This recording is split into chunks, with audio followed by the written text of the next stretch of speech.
중국과 한국 단 한 마리 해태를 두고 맞붙었습니다. 작은 조각상 하나가 세계를 흔들 줄 그 누구도 몰랐습니다.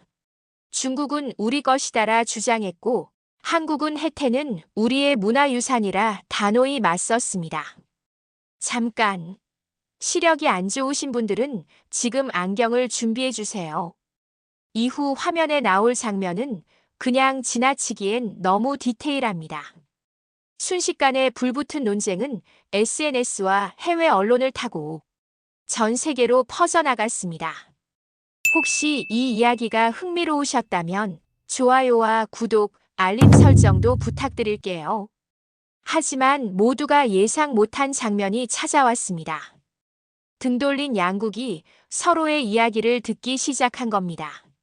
날카롭던 말이 조금씩 부드러워졌고 논쟁의 무게는 존중으로 옮겨갔습니다. 결국 국경을 넘어선 하나의 메시지가 남았습니다. 문화는 나누면 더 커진다는 것. 세계가 지켜본 해태 이야기 지금 시작합니다. 안녕하세요. 저는 로건 최입니다. 오늘 여러분께 들려드릴 이야기는 한 편의 애니메이션이 어떻게 전 세계 최대 문화 전쟁의 불씨가 되었는지에 관한 것입니다. 2024년 3월 15일 오후 2시 중국 최대 SNS 플랫폼 웨이보에서 폭탄이 터졌습니다. K-팝 데몬 헌터스가 감동 애니메마에서 전 세계 동시 방영된 지 단 6시간 만의 일이었습니다. 첫 번째 화제의 게시물은 감동대학교 고고학과 리위 교수의 글이었습니다. 또 시작됐다. 한국이 우리 해치를 자기들 것이라고 우기고 있다. 이 글에는 애니메이션 속 해태 캐릭터와 중국 고대 박물관의 해치 조각상을 나란히 놓은 비교 사진이 첨부되어 있었습니다. 그 순간부터 웨이보가 난리가 났습니다. 한국이 또 우리 문화를 훔쳤다는 해시태그가 30분 만에 1000만 뷰를 돌파했습니다. 1시간 후에는 3000만 뷰, 하루가 지나자 무려 1억 뷰를 기록했습니다. 중국 네티즌들의 분노가 어느 정도였는지 짐작할 수 있는 숫자였습니다. 가장 격렬한 반응을 보인 건 중국의 전통문화 연구자들이었습니다. 상하이 복단 대학 연구소의 샤오 연구원은 이렇게 시작했습니다. 해치는 우리 조상들이 수천 년 전부터 숭배해온 신성한 존재다. 그런데 한국이 멋대로 캐릭터로 만들어서 전 세계에 자기들 문화라고 광고하고 있다. 더 심각한 건 일반 네티즌들의 반응이었습니다. 기치, 한복에 이어 이제는 해치까지 해치우냐. 한국은 문화 도둑, 감동애님에만은 역사 왜곡에 가담하는 거냐 같은 격한 댓글들이 쏟아졌습니다. 문제는 이런 분노가 단순한 감정 표출에 그치지 않았다는 점입니다. 중국 네티즌들은 조직적으로 움직이기 시작했습니다. 감동애님에마 중국 지사와 한국국민주안박물관에 대한 메일을 대량으로 발송했고 국제저작권기구에 문화도용 신고까지 접수했습니다. 가장 놀라운 건 해외 한국 문화 팬들 사이에서도 혼란이 시작됐다는 점이었습니다. 그동안 해태와 해치의 구별을 명확히 알지 못했던 글로벌 팬들이 우리가 표절한 것이냐라며 당황하기 시작한 거죠. 저는 이 상황을 직접 확인하기 위해 중국시로 향했습니다. 웨이보 본사 앞에는 문화 도둑 금지 현수막을 든 시위대가 모여 있었고 그들이 외치는 구호 소리가 메아리 치고 있었습니다. 감동대학교에서 만난 중국사 전공 대학생 올리나 씨는 이렇게 말했습니다. 우리가 분노하는 건 단순히 캐릭터 때문이 아니에요. 우리 조상들의 정신과 철학이 담긴 상징을 함부로 가져다 쓴 것에 대한 분노예요. 이것이 바로 동아시아 최대 문화 전쟁의 시작이었습니다. 상황은 예상보다 훨씬 심각하게 전개됐습니다. 중국 네티즌들의 분노가 온라인을 넘어 실질적인 경제 행위로 이어지기 시작한 거예요. 감동애님에마 아시아 본부가 있는 홍콩시에서 긴급 상황이 벌어졌습니다. 중국발 항해 메일이 시간당 2만 통씩 쏟아지면서 서버가 마비 직전 상황까지 갔어요. 감동의 님의마 대변인 사라 천은 기자회견에서 이렇게 발표했습니다. 현재 중국 지역에서의 서비스 안정성에 문제가 발생하고 있으며 기술적 검토를 집중 진행 중입니다. 하지만 내부 소식통에 따르면 이는 기술적 문제가 아니었어요. 중국 정부의 압박과 현지 파트너사들의 계약, 해지 위협 때문에 중국 서비스 중단을 심각하게 검토하고 있다는 게 실상이었습니다. 더 충격적인 일은 서울에서 벌어졌어요. 국민주안박물관 홈페이지가 3일 연속 접속 불가 상태에 빠진 겁니다. 중국 IP에서 발생하는 대량 접속과 디도스 공격 때문이었지요. 박물관 관계자는 개관 이래 이런 사이버 공격은 처음이라며 당황스럽다고 했어요. 박물관 현장 상황도 혼란스럽기 마찬가지였습니다. 중국 관광객들의 단체 예약 취소가 급증하고 온라인 리뷰 사이트에는 문화도둑 박물관, 가짜 문화 전시관 같은 악성 리뷰가 하루에 수백 개씩 올라왔어요. 가장 당황한 건 현장 직원들이었습니다. 박물관 도슨트 김미영 씨는 저에게 이렇게 토로했어요. 중국 관광객 한 분이 해태상 앞에서 이게 가짜냐 진짜냐고 따지면서 물으시더라고요. 30년 동안 이 일하면서 이런 적은 처음이에요. 국제적으로도 파장이 일었습니다. 런던 대형 박물관에서 열리고 있던 한국문화특별전에도 영향을 미쳤어요. 전시를 찾은 중국계 관람객들이 해태 관련 전시 설명문 앞에서 이건 중국 해치를 본뜬 것이라며 대화하는 일이 벌어진 거예요. 유럽시 감동박물관의 한국실 큐레이터 마리 듀퐁은 난감한 상황을 토로했어요. 관람객들이 전시 해설을 들으면서 이게 정말 한국 고유의 것이냐고 의심의 눈빛을 보내요. 문화의 진정성에 대한 의구심이 커지고 있어요. 더 심각한 문제는 글로벌 한류 팬덤 내부의 분열이었습니다. 기존 K-팝 팬들 사이에서도 우리가 지지해온 한국 문화가 표절 문화냐는 의심스러운 댓글들이 쏟아지기 시작한 거예요. 이런 상황에서 예상치 못한 지지도 나타나기 시작했습니다. 특히 서구 팬들은 권위에 굴복하지 않고 자신만의 문화를 만든 조선의 정신에 크게 감동했다고 했어요. 이는 문화 전쟁의 새로운 전환점이 될 조짐이었어요. 첫 번째 폭탄을 연 건 감동대학교 고고학과의 외지민 교수였습니다. 그는 중국 최대 학술지에 긴급 논문을 발표했어요. 제목은 해치 문화의 기원과 한반도 전파 경로에 관한 고찰이었습니다. 외 교수의 논문은 충격적이었습니다. 그는 기원전 3세기 진나라 시대의 출토 유물부터 시작해서 한나라, 당나라에 이르기까지 2000년에 걸친 해치 관련 문헌과 유물을 총망라했습니다. 특히 한서와 후한서에 기록된 해치에 대한 기술을 상세히 인용하며 이것이 중국 고유의 문화라고 주장했어요. 더 곤란한 건 고고학적 증거였습니다. 서안에서 출토된 한나라 시대 해치 도용과 북경, 자금성의 명나라 해치상까지 시대 순으로 배열된 유물들의 연속성을 제시한 거죠. 한국의 해태는 당나라 문화 교류를 통해 전해진 중국 해치의 변형일 뿐이라는 게 그의 결론이었어요. 하지만 한국 학계도 가만히 있지 않았습니다. 해리츠 대학교 미술사학과의 박문석 교수가 즉시 반박 논문을 발표했어요. 제목은 한국 해태의 독자적 발전사와 중국 해치와의 차별성이었어요. 박 교수의 논리는 날카로웠어요. 그는 먼저 용어부터 구별했습니다.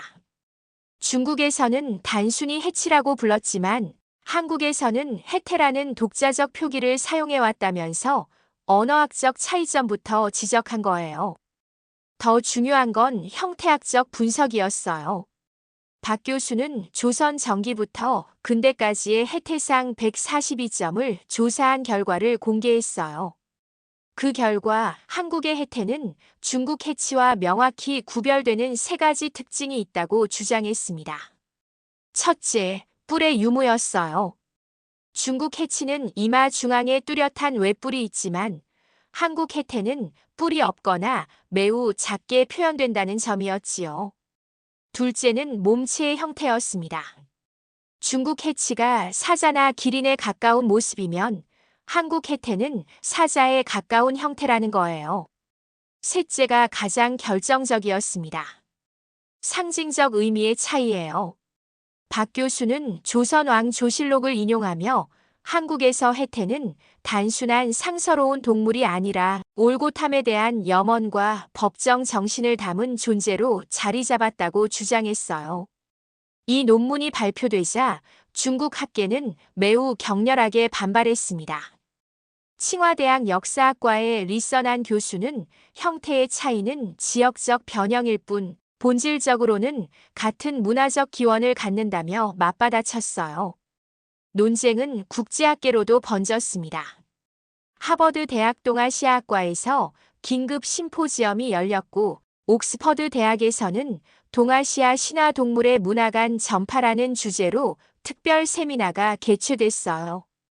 가장 입장을 곤란하게 한 건 일부 학자들의 반응이었어요. 도쿄대학의 야마다 치로시 교수는 제3의 시각을 제시했어요. 해치든 해태든 모두 고대 동아시아 문화권의 공통 유산이며 각 나라가 자신만의 방식으로 발전시킨 것이라고 주장한 거죠. 하지만 이런 중재 시도도 양국 학자들의 격정을 잠재우지는 못했어요. 베이징에서 열린 국제동아시아 학술 대회에서는 양국 학자들이 공개적으로 설전을 벌이는 장면이 연출되기도 했어요. 인터넷에는 양국 팬들의 치열한 자료 경쟁이 벌어졌습니다. 소셜미디어에서는 해태 관련 게시물에는 어김없이 논쟁이 뒤따랐고 유튜브에서는 해시태그 해태는 한국문화 해시태그와 해시태그 해치는 중국문화 해시태그 전쟁이 벌어진 거예요. 가장 치열한 전투는 위키피디아에서 벌어졌어요. 한국어를 찾아가며 기여하는 글로벌 팬들이 해태의 항목을 한국 문화라고 수정하면 중국 측에서는 즉시 되돌리기를 누르는 편집 전쟁이 24시간 만에 수백 차례 반복되며 전 세계로 퍼져나갔습니다. 하지만 반대편에서도 조직적인 움직임이 시작됐어요.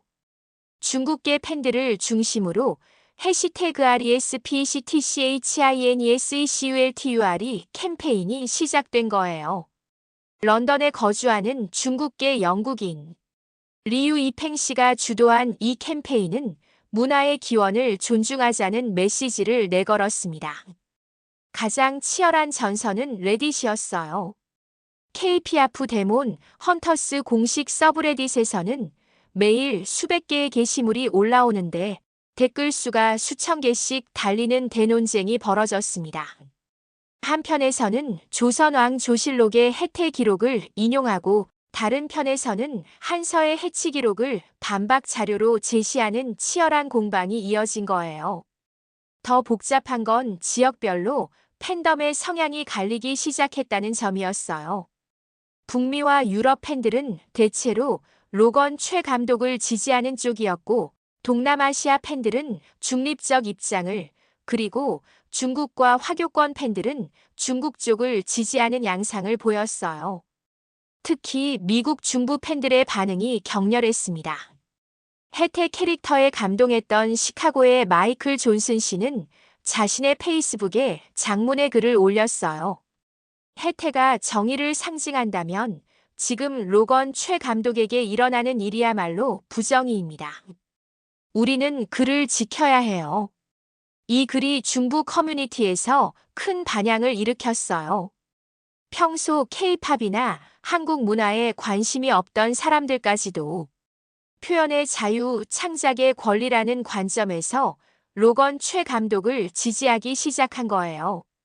반면 중국계 팬들의 조직력도 만만치 않았습니다. 캐나다 밴쿠버의 중국계 커뮤니티에서는 문화 정체성 보호를 주제로 한 집회를 열었고, 호주 시드니에서도 비슷한 모임이 열렸어요. 이들은 문화의 뿌리를 존중하자는 메시지를 지속적으로 발신했습니다. 더 복잡한 건 각국 팬클럽들의 공식 입장이었어요. 미국 K-팝 데몬 헌터스 팬클럽은 로건 최 감독 지지 성명을 발표했지만, 홍콩 팬클럽은 양쪽 모두의 입장을 존중한다는 중립 입장을 밝혔어요. 말레이시아 팬클럽은 아예 입장 표명을 거부했습니다. 가장 긴장된 상황은 런던에서 벌어졌어요. 대형 박물관 앞에서 양쪽 팬들이 동시에 집회를 연 거예요. 한편에서는 서포트 로건 초이 현수막을, 다른 편에서는 리스펙트 차이니즈, 헤러터지 현수막을 들고 마주 서는 상황이 벌어진 거예요. 다행히 물리적 충돌은 없었지만 양쪽 팬들 사이의 감정적 골은 깊어만 갔어요. 평소 함께 K-팝을 즐기던 친구들 사이에서도 이 이슈로 인해 관계가 틀어지는 경우가 급증했습니다. 소셜미디어에서는 끝없는 논쟁이 벌어졌어요. 인스타그램에서 혜태 관련 게시물에는 어김없이 논쟁이 붙었고, 틱톡에서는 해시태그 혜태 챌린지와 해시태그 해치 챌린지가 동시에 유행하는 기묘한 상황이 연출됐습니다. 유튜브에서는 문화해설 채널들이 이 논쟁을 다루기 시작했어요. 구독자 100만 명을 보유한 에이전 컬처 EXPLAI네드 채널에서는 혜태 vs 해치 진실은 무엇인가라는 제목의 영상을 올렸는데, 조회수가 일주일 만에 500만 회를 넘어섰습니다. 더 놀라운 건 이 논쟁이 학계로까지 번졌다는 점이었어요. 각국 대학의 동아시아학과 학생들 사이에서도 열띤 토론이 벌어지고, 일부 교수들은 이를 수업 주제로 다루기 시작했습니다. 하버드 대학교 동아시아학과의 제임스 김 교수는 이번 논쟁은 글로벌화 시대, 문화 정체성에 대한 중요한 사례라고 평가했어요. 문화가 국경을 넘나드는 시대에 원본과 변형의 경계가 얼마나 모호한지를 보여주는 사건이라고 했습니다. 옥스퍼드 대학에서는 아예 K-팝 데몬 헌터스 논쟁을 주제로 한 특별 세미나가 열렸어요. 동아시아학, 문화인류학, 국제관계학 전공 학생들이 모여 이 이슈를 다각도로 분석하는 자리였지요. 이런 학술적 관심 속에서도 팬덤의 분열은 계속됐습니다. 일부에서는 그냥 애니메이션 하나 가지고 너무 심각하게 받아들이는 거 아니냐는 목소리도 나왔지만, 대부분의 팬들에게 이는 단순한 오락거리가 아닌 문화적 정체성의 문제가 되어버린 상황이었어요. 학자들의 논쟁이 한창 벌어지는 가운데 예상치 못한 곳에서 결정적 단서가 나타나기 시작했습니다. 서울 종로구 한 공동주택에서 놀라운 발견이 있었습니다. 조선 후기 문화를 수집하던 고미술 전문가 이동욱 씨가 18세기 초기 혜태 그림에서 특이한 점을 발견한 거예요. 그림 뒤편에 음각으로 새겨진 화가의 기록이 모든 걸 설명해주고 있었습니다. 중국 해치는 뿔이 있어 황제의 것이고 우리는 뿔을 없애고 충직한 모습으로 그려야 하나니라. 이 기록은 조선시대 화가 김동식의 것으로 추정됐어요. 문화재청이 즉시 감정에 나섰고, 먹과 비단의 성분 분석 결과 18세기 전후가 맞다는 결론이 나왔습니다. 이는 한국 혜태의 독자성을 뒷받침하는 결정적 물증이었어요. 더 놀라운 발견은 국민주안박물관 수장고에서 나왔습니다. 그동안 일반에 공개되지 않았던 조선 정기 혜태 조각상 17점을 정밀 분석한 결과, 시대가 내려갈수록 뿔이 점점 작아지다가 결국 사라지는 과정이 명확히 드러난 거예요. 박물관 동아시아미술사 전문가 김대영 연구사는 저에게 이렇게 설명했습니다. 15세기 초기 혜태상들은 중국 해치와 비슷하게 뿔이 있어요. 하지만 16세기로 가면서 뿔이 점점 작아지고 17세기에는 거의 사라집니다. 이는 의도적인 변화예요. 이런 변화의 배경에는 조선 왕조의 정치적 고민이 있었다는 게 밝혀졌습니다. 조선왕 조실록을 살펴보니 세종대왕 시대부터 중국 황제와 유사한 것을 피해야 한다는 신하들의 상소가 여러 차례 기록되어 있었어요. 특히 성종실록에는 매우 구체적인 기록이 나와 있었습니다. 해태는 중국 천자의 상징이고 우리 것은 뿔을 없애고 사자와 같은 모습으로 하여 구별하되 정의를 지키는 의미는 그대로 두라. 중국 학자들도 이 발견에 주목했습니다. 하지만 그들의 해석은 달랐어요. 감동대학교 고고학과 외지민 교수는 이는 오히려 해태가 중국에서 파생됐다는 증거라고 했어요. 원본이 있기에 변형이 가능했던 것이라는 논리였지요. 하지만 한국 쪽 반박도 만만치 않았습니다. 한국학중앙연구원의 정민철 교수는 이는 문화의 창조적 해석이라고 강조했어요. 똑같이 베끼는 게 아니라 자신의 철학과 미학을 담아 새로운 문화를 창조한 것이라고 맞받아쳤습니다. 매우 놀라운 발견은 해태나룻이라는 속담의 기원에서 나왔어요. 국어학자들이 고문원을 뒤진 결과 이 속담이 17세기부터 사용되기 시작했다는 걸 알아냈습니다. 조선 후기 야담집 어우야담에는 이런 기록이 있었어요. 궁궐앞 해태상은 매일 관리를 받아야 하나 정작 간신들이 득실거려 해태가 눈이 먼 것 같다 하여 사람들이 그 못된 이름을 해태나룻이라 하더라. 이는 해태가 단순한 장식용이 아니라 조선시대 백성들의 정치 현실에 대한 냉소와 희망이 담긴 문화적 상징이었다는 걸 보여주는 증거였어요. 국제 심포지엄도 개최됐어요. 서울에서 열린 동아시아 신화동물의 문화관 전파 심포지엄에는 세계 각국의 문화 인류학자들이 참석했어요. 이 자리에서 한국 쪽은 해태의 독자성을 뒷받침하는 결정적 증거들을 공개했습니다. 가장 주목받은 발표는 부산대학교 고고학과 김현주 교수의 연구였어요.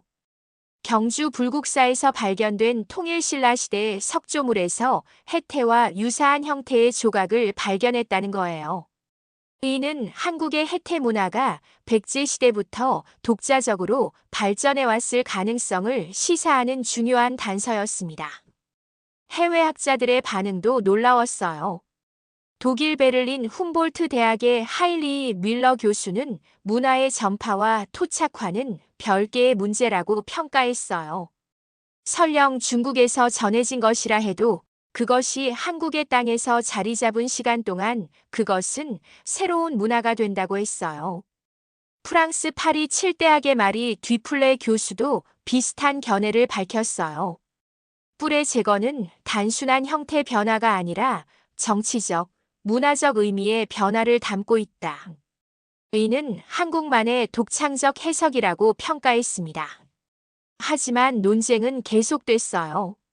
중국 쪽은 아무리 변형을 가해도 근원은 중국 것이라고 주장했고 한국 쪽은 창조적 해석을 통한 새로운 문화 창조라고 맞받아쳤습니다. 이런 가운데 예상치 못한 곳에서 새로운 단서가 나타났습니다.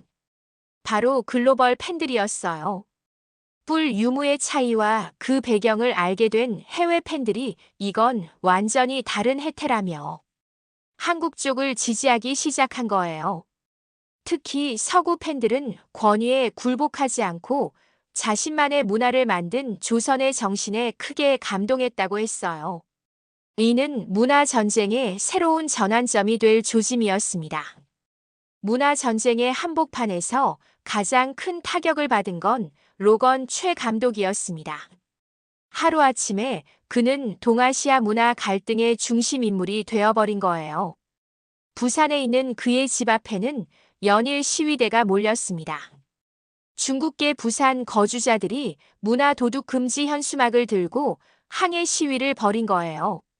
심지어 그의 개인 SNS 계정에는 하루에 수천 개의 악성 댓글이 달렸고 협박성 메시지도 이어지지 않았습니다. 가장 충격적인 건 중국 시장에서의 완전한 퇴출이었어요. 중국 최대의 스트리밍 플랫폼인 아이치이와 텐센트 비디오에서 로건 최 감독의 모든 작품을 삭제한다고 발표한 거예요. 이는 그에게 수십억 원의 경제적 손실을 의미했습니다. 더 심각한 건 신변 위협이었어요. 베이징의 한 극단주의 단체에서 문화 매국노는 응징받아야 한다는 성명을 발표하면서 로건 최 감독의 신변에 위협을 가한 거예요. 부산 경찰이 그의 집 주변에 경비를 배치할 정도로 상황이 심각해졌어요. 제가 부산에서 로건 최 감독을 만났을 때 그는 심각하게 지쳐 보였습니다. 3년 동안 정성껏 만든 작품이 문화 전쟁의 도구가 될 줄은 꿈에도 몰랐다면서 안타까워했어요. 하지만 그를 지지하는 사람들도 있었어요. 부산 지역 한국 문화단체들이 로건 최 감독 지지 성명을 발표했고 부산대학교 한국학과 교수들도 창작의 자유를 옹호하는 성명을 밝혔습니다. 가장 든든한 건 회사 동료들이었어요. 감동애니메마 아시아 본부의 사라 천 대변인은 이는 선악의 문제가 아닌 창의적 표현의 자유 문제라면서 로건 최 감독에 대한 전폭적 지지를 표명했습니다. 하지만 회사 내부도 만만치 않았어요. 중국 시장에서의 완전한 퇴출 위기 때문에 일부 임원들은 로건 최 감독에게 책임을 물어야 한다는 목소리를 내기 시작한 거예요. 국제영화제들의 반응도 엇갈렸어요. 칸 영화제 집행위원회에서 KPF 데몬 헌터스를 특별 상영작으로 초청하고 싶다는 의사를 전달해 왔어요. 베니스 영화제에서도 비슷한 제안이 들어왔습니다. 이런 국제적 지지 속에서 로건 최 감독은 서서히 입장을 정리하기 시작했어요. 그는 부산의 한 언론과의 인터뷰에서 이렇게 말했습니다. 저는 문화를 훔치려 한 게 아니라 문화를 연결하려 했어요. 해태는 한국의 독특한 문화적 해석이고 그것을 세계와 나누고 싶었을 뿐입니다. 하지만 중국 쪽의 압박은 계속됐어요. 중국 문화부에서는 사과하지 않으면 중국 관련 모든 사업에서 배제하겠다는 최후 통첩을 보내왔습니다. 이는 그뿐만 아니라 감동애니메마 전체에 대한 위협이기도 했어요. 이런 극한 상황에서 로건 최 감독은 중대한 결정을 내려야 했습니다.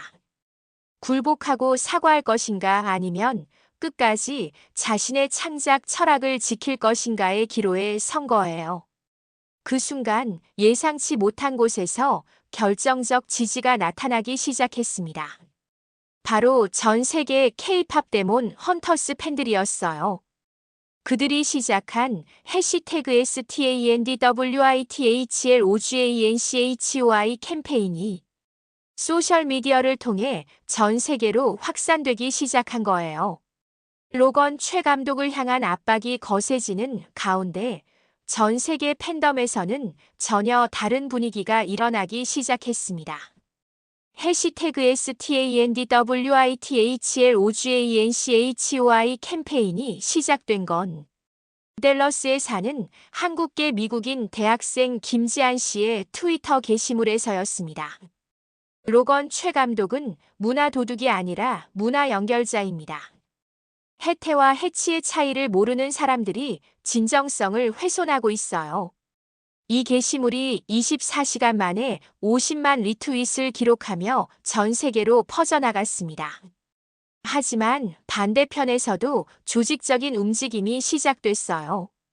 중국계 팬들을 중심으로 리스펙 차이니스 컬처 캠페인이 시작된 거예요.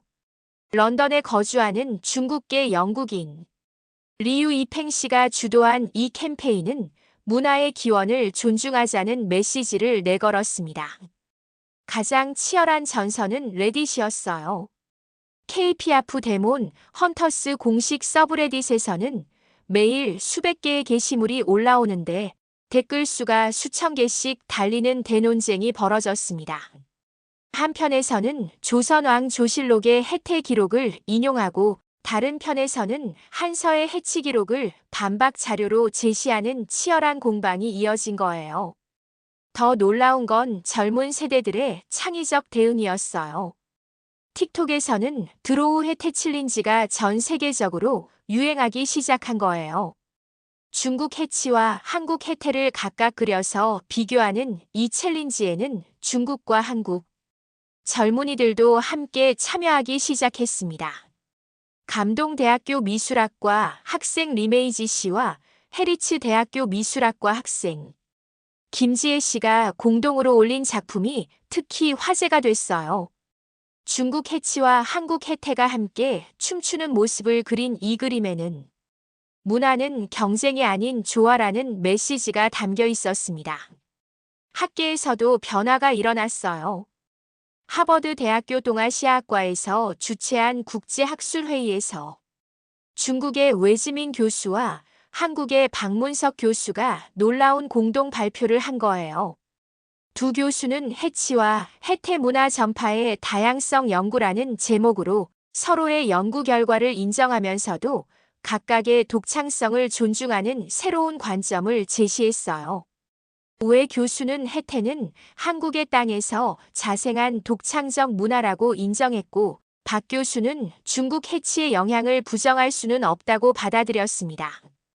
이런 학계의 변화는 정치권에도 영향을 미쳤어요.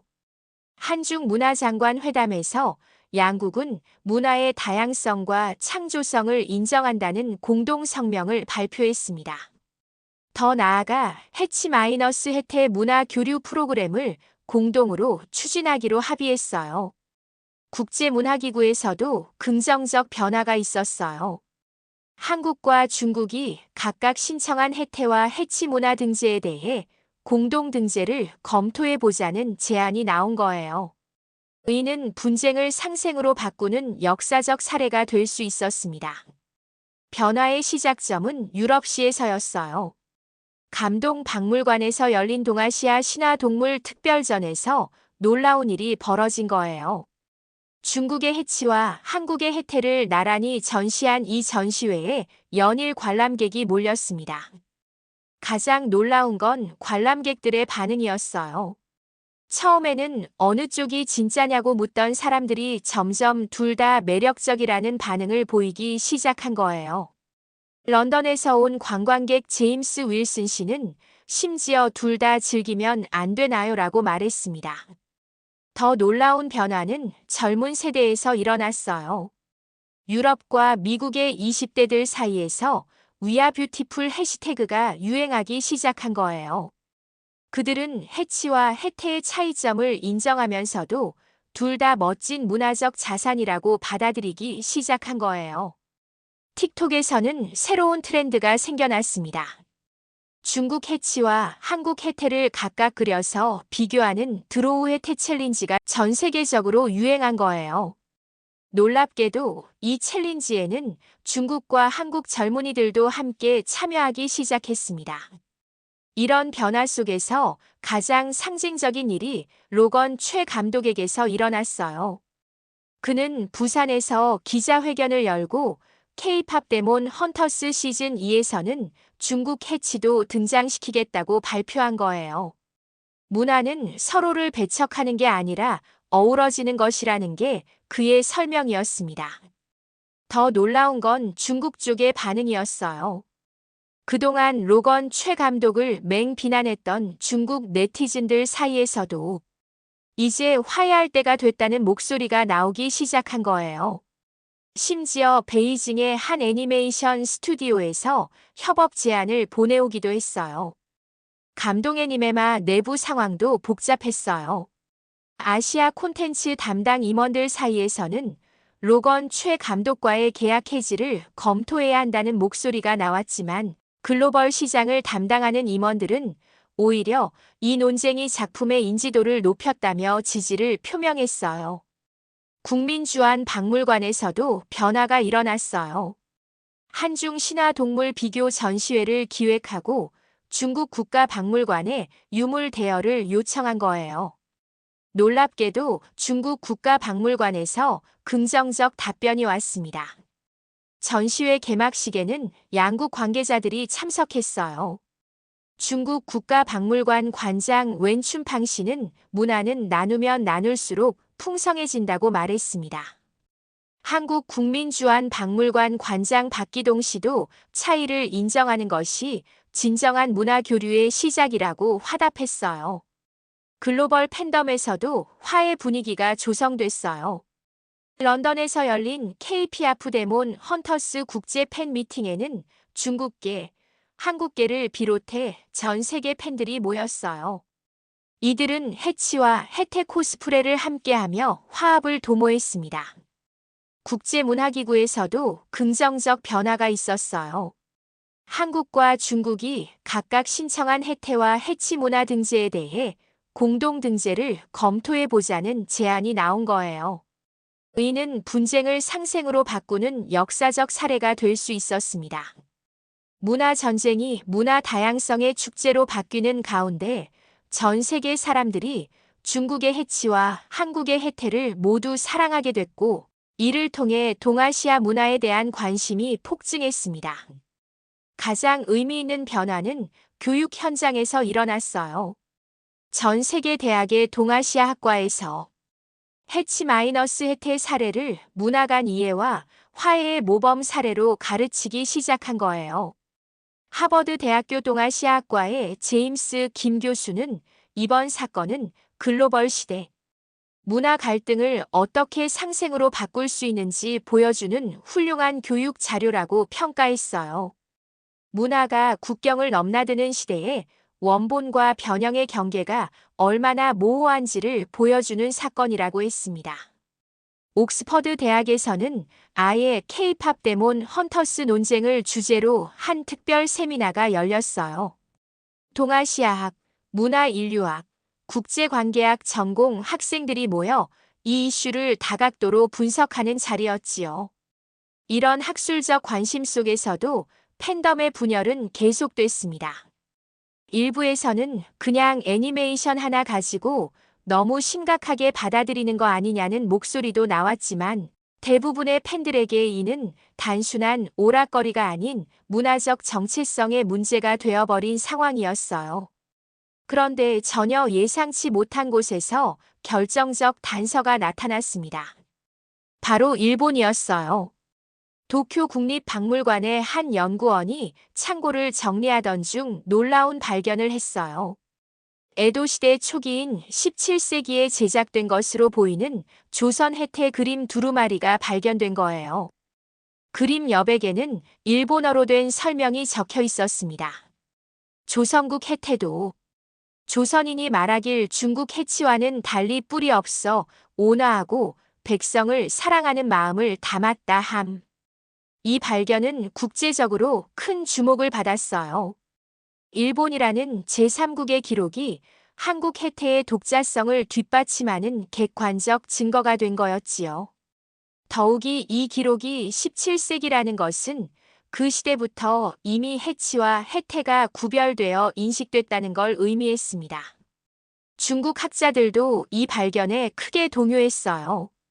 감동대학교 외지민 교수는 이는 문화의 창조적 해석이라며 한국의 독자성을 어느 정도 인정하는 발언을 했어요.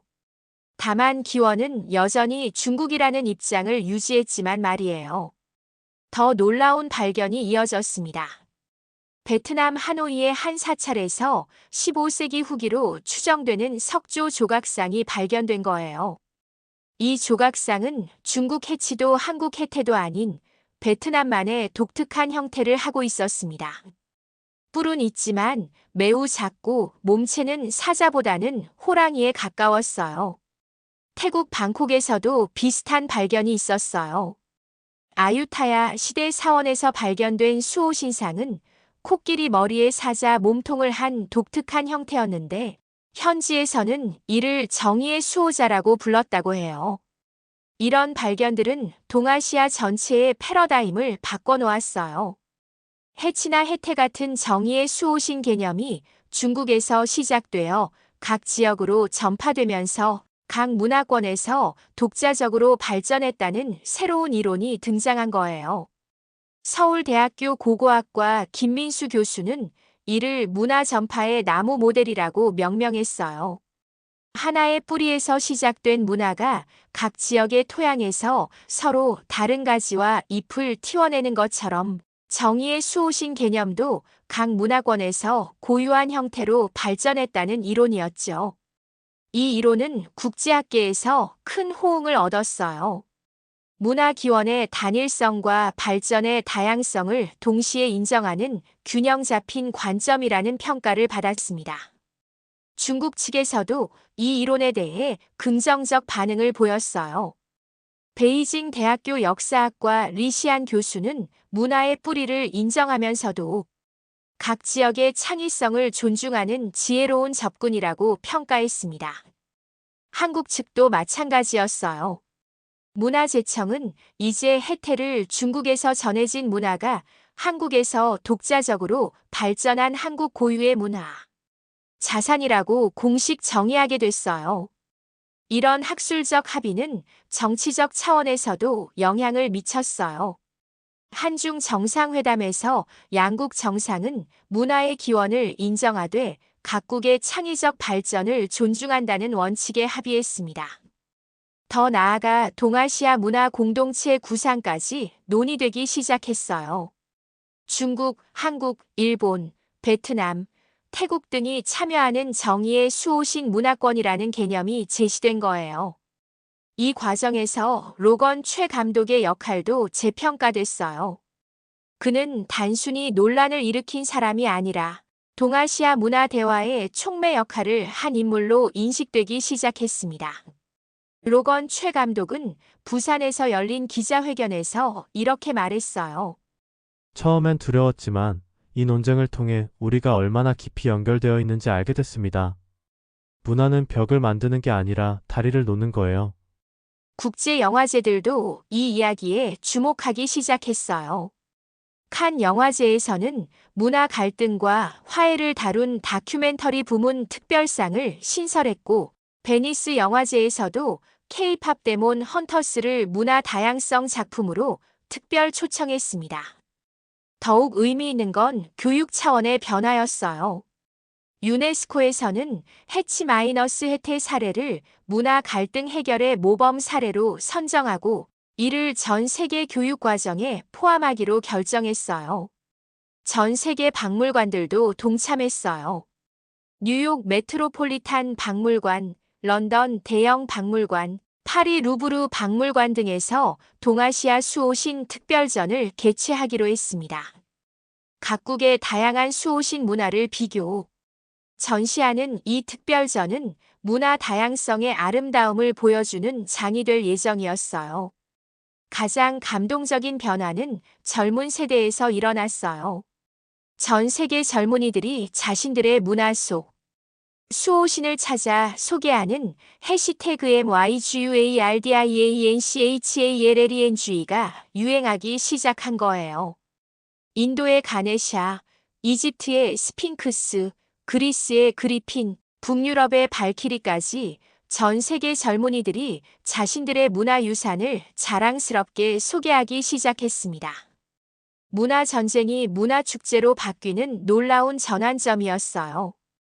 갈등이 화합으로, 분열이 화해로 바뀌는 과정을 지켜보면서 문화의 진정한 힘을 다시 한번 느낄 수 있었습니다. 6개월간 지속된 문화 논쟁이 예상치 못한 방향으로 흘러가기 시작했습니다. 변화의 시작점은 유럽에서였어요. 파리 감동박물관에서 열린 동아시아 신화 동물 특별전에서 놀라운 일이 벌어진 거예요. 중국의 해치와 한국의 해태를 나란히 전시한 이 전시회에 연일 관람객이 몰렸습니다. 가장 놀라운 건 관람객들의 반응이었어요. 처음에는 어느 쪽이 진짜냐고 묻던 사람들이 점점 둘 다 매력적이라는 반응을 보이기 시작한 거예요. 런던에서 온 관광객 제임스 윌슨 씨는 심지어 둘 다 즐기면 안 되나요? 라고 말했습니다. 더 놀라운 변화는 젊은 세대에서 일어났어요. 유럽과 미국의 20대들 사이에서 해시태그 BOTHAREBEAUTIFUL 해시태그가 유행하기 시작한 거예요. 그들은 해치와 해태의 차이점을 인정하면서도 둘 다 멋진 문화적 자산이라고 받아들이기 시작한 거예요. 틱톡에서는 새로운 트렌드가 생겨났습니다. 중국 해치와 한국 해태를 각각 그려서 비교하는 해시태그 드로우 보우스 챌린지가 전 세계적으로 유행한 거예요. 놀랍게도 이 챌린지에는 중국과 한국 젊은이들도 함께 참여하기 시작했습니다. 감동대학교 미술학과 학생 리메이지 씨와 해리츠 대학교 미술학과 학생 김지혜 씨가 공동으로 올린 작품이 특히 화제가 됐어요. 중국 해치와 한국 해태가 함께 춤추는 모습을 그린 이 그림에는 문화는 경쟁이 아닌 조화라는 메시지가 담겨 있었습니다. 학계에서도 변화가 일어났어요. 하버드 대학교 동아시아학과에서 주최한 국제학술회의에서 중국의 외지민 교수와 한국의 박문석 교수가 놀라운 공동 발표를 한 거예요. 두 교수는 해치와 해태 문화 전파의 다양성 연구라는 제목으로 서로의 연구 결과를 인정하면서도 각각의 독창성을 존중하는 새로운 관점을 제시했어요.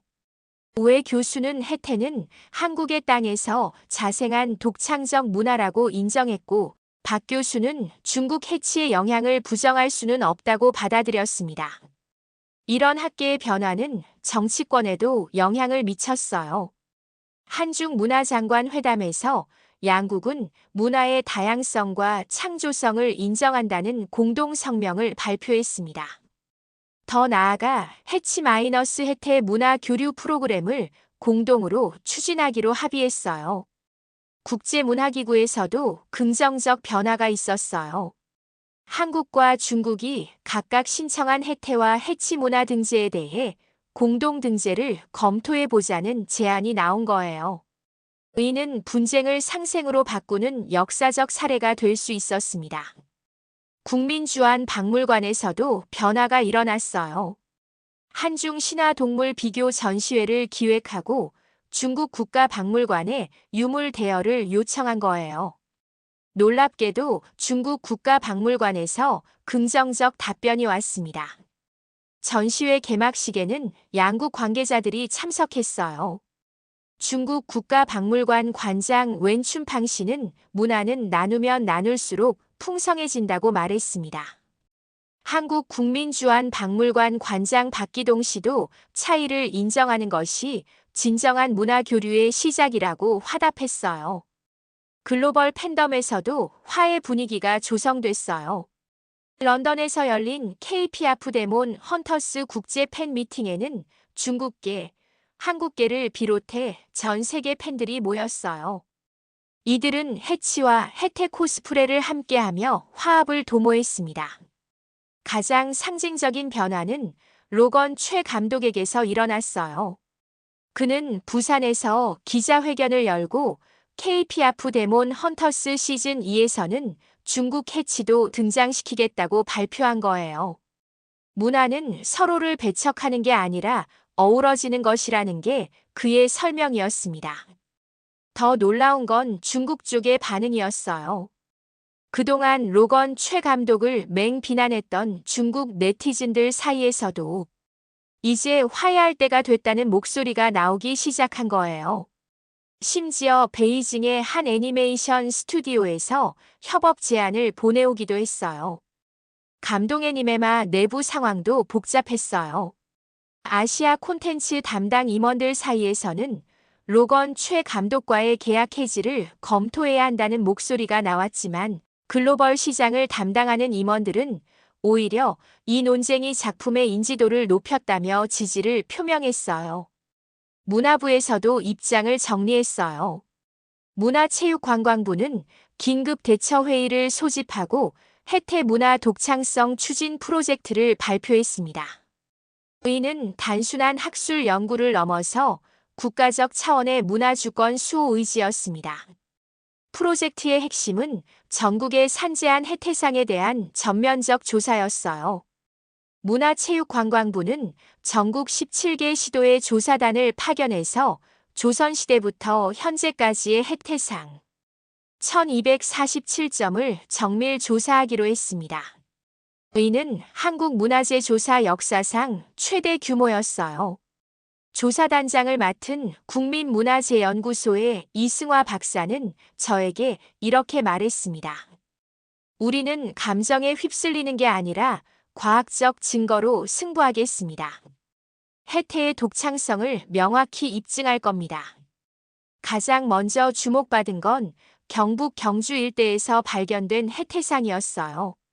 통일신라 시대 화랑 정신과 결합된 독특한 형태로 먹과 비단의 성분 분석 결과 18세기 후반이 맞다는 결론이 나왔습니다. 이는 한국 해태의 독자성을 뒷받침하는 결정적 물증이었어요. 더 놀라운 발견은 전라북도 익산에서 나왔어요. 일제강점기 때 숨겨졌던 조선 전기 해태 그림 족자가 발견된 거예요. 그림에는 한글로 된 설명이 적혀 있었는데 내용이 충격적이었습니다. 해태는 중국 천자의 상징이고 우리 것은 뿔을 없애고 사자와 같은 모습으로 하여 구별하되 정의를 지키는 의미는 그대로 두라. 이 기록은 조선 성종시대 궁중화가의 작품으로 추정됐어요. 한국 해태 문화의 의도적 차별화 과정을 보여주는 직접적 증거였습니다.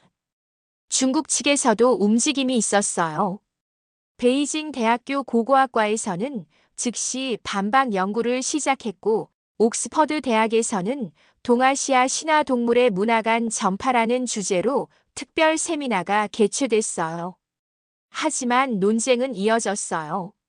중국 측은 자료들이 조작되었을 가능성을 제기했고 한국 측은 과학적 검증을 통해 응답했습니다. 양측의 공방이 치열해지는 상황이었어요. 이런 치열한 대립 속에서도 변화의 조짐이 보이기 시작했습니다. 바로 글로벌 팬들이었어요.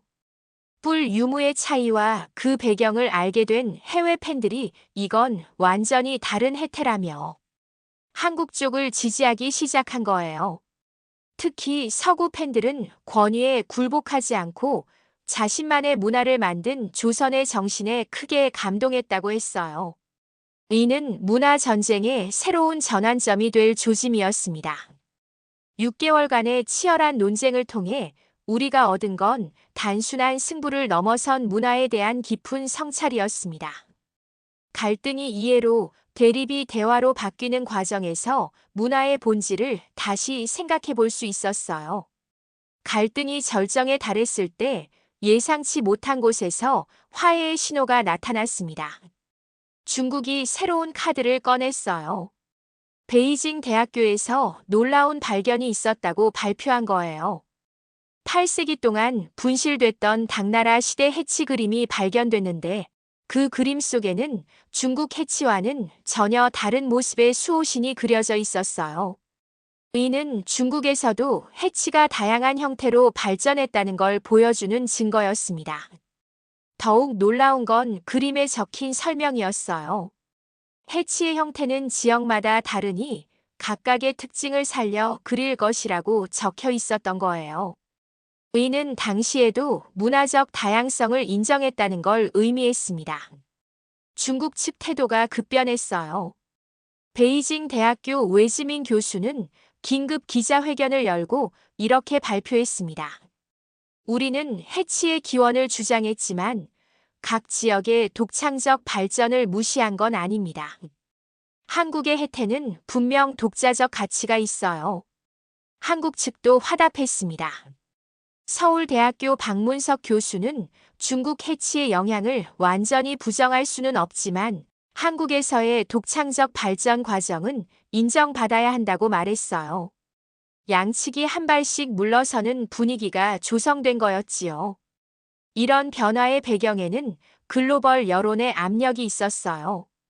전 세계 젊은이들 사이에서 문화 갈등보다는 문화 다양성을 지지하는 목소리가 커지고 있었거든요.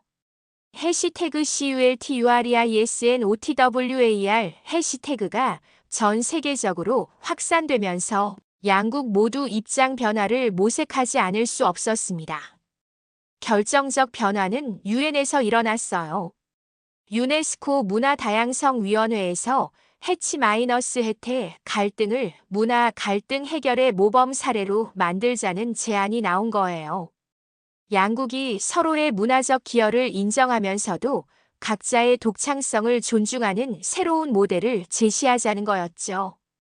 이 제안에 양국 정부가 긍정적으로 반응했어요. 한국문화체육관광부와 중국문화관광부가 공동 성명을 발표하며 문화의 기원과 발전은 별개의 문제라는 데 합의했습니다. 더 나아가 양국은 해치-해태 공동 연구 프로젝트를 시작하기로 했어요. 서울대학교와 베이징 대학교가 주축이 되어 동아시아, 수호신 문화의 전파와 변천 과정을 공동으로 연구하기로 한 거예요. 로건 최 감독에게도 변화가 찾아왔어요. 그는 서울에서 열린 기자회견에서 새로운 계획을 발표했습니다. KPF 데몬 헌터스 시즌2에서는 동아시아 각국의 다양한 수호신들이 등장해 함께 악과 맞서는 이야기를 그리겠다고 한 거예요. 중국의 해치, 한국의 해태, 일본의 고마이누, 베트남의 수호신까지 각국의 문화적 특색을 살린 캐릭터들이 협력하는 스토리였어요. 갈등을 화합으로, 대립을 협력으로 바꾸는 메시지가 담긴 작품이었습니다. 이 발표에 대한 반응은 뜨거웠어요. 전 세계 팬들이 열광했고 중국 네티즌들도 이번엔 로건 최를 지지한다는 댓글을 달기 시작했어요. 문화전쟁이 문화축제로 바뀌는 순간이었습니다. 감동의 님에마도 전폭적 지지를 표명했어요.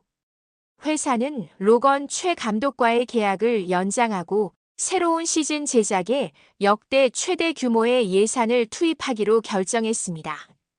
국제영화제들도 주목했어요.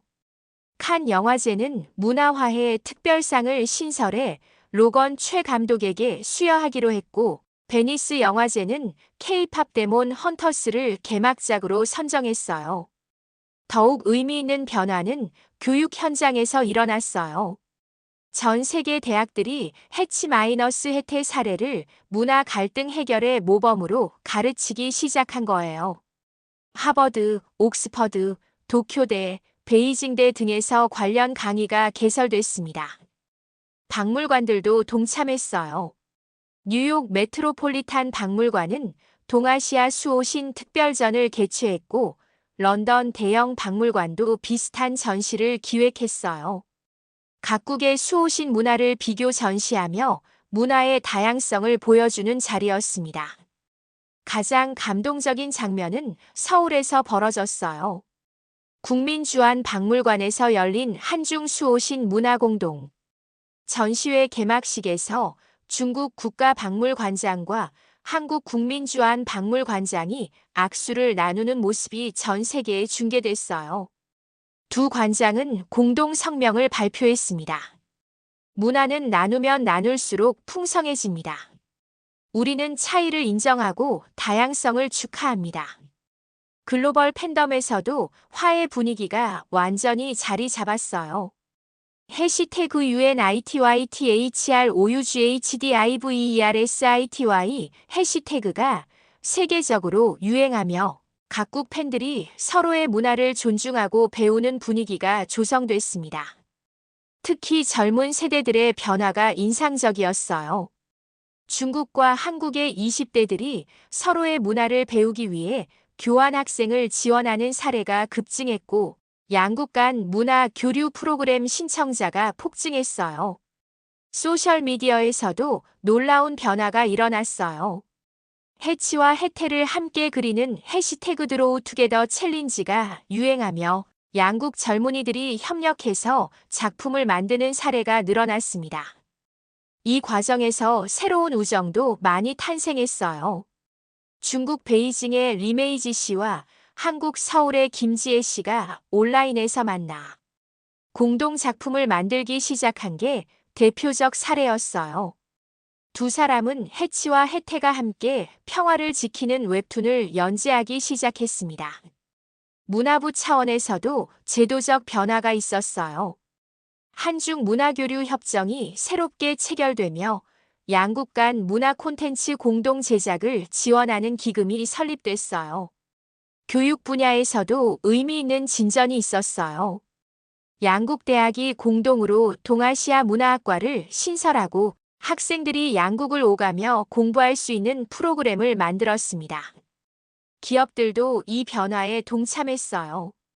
양국 기업들이 문화 콘텐츠 공동 제작에 투자를 늘리기 시작했고, 특히 게임과 애니메이션 분야에서 활발한 협력이 이루어졌어요. 가장 상징적인 변화는 로건 최 감독의 새로운 작품에서 나타났어요. K-팝 데몬 헌터스 시즌 2 예고편이 공개됐는데 한국의 해태와 중국의 해치가 서로 등을 맞대고 악과 싸우는 장면이 나왔어요. 이 예고편은 공개 24시간 만에 1억 뷰를 돌파하며 전 세계적 관심을 끌었습니다. 댓글에는 드디어 문화가 하나가 됐다. 이것이 진정한 K 콘텐츠다 같은 찬사가 쏟아졌어요. 6개월간의 문화 전쟁이 이렇게 화해와 협력의 새로운 시작으로 바뀌었습니다. 갈등에서 시작된 이야기가 결국 문화 다양성의 아름다움을 보여주는 희망의 메시지로 끝나게 된 거예요. 2025년 9월, 정확히 6개월 후, 저는 다시 그 모든 일이 시작된 감동 애니메마 아시아 본부를 찾았습니다. 건물 앞 광장에는 특별한 조형물이 설치되어 있었어요. 중국의 해치와 한국의 해태가 나란히 서서 하늘을 바라보는 모습이었습니다. 조형물 아래에는 여러 언어로 새겨진 문구가 있었어요. 문화는 경쟁이 아닌 조화입니다. 로건 최 감독을 다시 만났을 때 그의 표정은 6개월 전과는 완전히 달랐습니다. 피곤하고 지쳐 보이던 모습 대신 희망과 자신감이 가득한 얼굴이었어요. 그는 저에게 이렇게 말했습니다. 처음엔 정말 두려웠어요. 내가 만든 작품 때문에 이런 큰 문제가 생길 줄은 몰랐거든요. 하지만 지금 생각해보니 이 모든 과정이 우리에게 정말 소중한 교훈을 준 것 같아요. K-팝 데몬 헌터스 시즌2는 전 세계적인 성공을 거두었습니다. 특히 한국의 해태와 중국의 해치가 함께 등장하는 에피소드는 역대 최고 시청률을 기록했어요. 문화 갈등을 문화 협력으로 바꾼 스토리텔링이 전 세계 시청자들의 마음을 사로잡았습니다. 더욱 의미 있는 건 제작 과정이었어요. 로건 최 감독은 중국의 젊은 애니메이터들과 공동 작업을 진행했습니다. 서울과 베이징을 오가며 함께 캐릭터를 개발하고 스토리를 만들어갔어요. 베이징에서 온 젊은 애니메이터 리샤오밍 씨는 저에게 이렇게 말했어요. 처음엔 한국 사람들과 일하는 게 어색했어요. 하지만 함께 작업하면서 우리가 얼마나 비슷한 꿈을 꾸고 있는지 알게 됐어요. 문화는 정말 국경이 없더라고요. 교육 현장에서도 놀라운 변화가 일어났습니다. 전 세계 대학들이 해치 마이너스 해태 사례를 문화 갈등 해결의 모범으로 가르치고 있었어요. 특히 하버드 대학교에서는 이를 주제로 한 온라인 강의를 개설해 전 세계 학생들에게 무료로 제공하고 있었습니다. 하버드 대학교 제임스 김 교수는 이 사례야말로 글로벌 시대 문화 갈등을 어떻게 해결해야 하는지 보여주는 완벽한 교육 자료라고 평가했어요. 갈등에서 시작해서 이해와 협력으로 끝나는 이 과정은 미래 세대가 배워야 할 소중한 교훈입니다. 박물관들도 지속적인 변화를 보여주고 있었어요. 서울 국민주안박물관과 베이징 국가박물관이 공동으로 기획한 동아시아 수호신 문화 순회 전시가 전 세계를 돌고 있었습니다. 뉴욕, 런던, 파리, 도쿄를 거쳐 많은 사람들에게 문화 다양성의 아름다움을 전하고 있었어요. 가장 감동적인 건 젊은 세대들의 변화였습니다. 중국과 한국의 20대들이 서로의 문화를 배우기 위해 교환학생을 지원하는 사례가 급증했어요. 양국 대학에 개설된 문화교류 프로그램은 항상 신청자가 몰려 경쟁률이 10대 1을 넘었습니다. 소셜미디어에서도 놀라운 변화가 계속되고 있었어요. 컬처 브릿지 해시태그가 새로운 트렌드가 되어 전 세계 젊은이들이 서로 다른 문화를 소개하고 배우는 플랫폼 역할을 하고 있었습니다. 특히 인상적인 건 중국 베이징의 리메이지 씨와 한국 서울의 김지혜 씨가 함께 만든 웹툰이었어요. 해치와 혜태의 모험이라는 제목의 이 웹툰은 매주 수백만 명이 보는 인기 작품이 되었습니다. 두 캐릭터가 함께 세계 곳곳을 여행하며 다양한 문화를 만나는 이야기였어요. 기업 차원에서도 의미 있는 변화가 있었어요. 한중 양국 기업들이 공동으로 설립한 문화 콘텐츠 펀드가 성공적으로 운영되고 있었습니다. 이 펀드는 양국 젊은 크리에이터들의 협업 프로젝트를 지원하며 벌써 수십 개의 성공 사례를 만들어냈어요. 정부 차원에서도 제도적 뒷받침이 계속되고 있었어요. 한중 문화교류 협정에 따라 매년 수백 명의 젊은 예술가들이 상대국에서 레지던시 프로그램에 참여하고 있었습니다.